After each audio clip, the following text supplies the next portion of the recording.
હિસાબ પતાવતી હોય છે ખબર.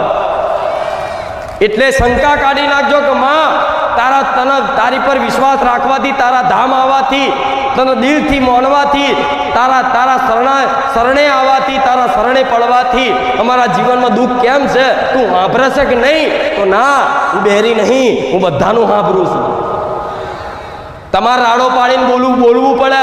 આ બાજથી પેલી બાજથી કોકને બોલાવો હોય ને તો જોરથી બૂમ પાડવી પડે કે ફલાણા ભાઈ અહીંયા આવો.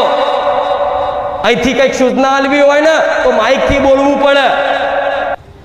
પણ મારા જેવી માતા હોય ને એ તમારા મનની વાતો જાણતી હોય, તમારા હૃદયની વાતો જાણીને બેઠી હોય. એના રાડો પાડીને કહેવાની જરૂર નહીં, એના રોતડા રડીને કહેવાની જરૂર નહીં. ભલે તમે હસતા આવો મારા પારે, પણ અંદરથી કેટલા રોવો છો ને કે હું મેલડી 100% જાણી જાઉં. કે ભલે બહાર હસતો દેખાય પણ અંદરથી જેટલો તું તૂટેલો છું, જેટલો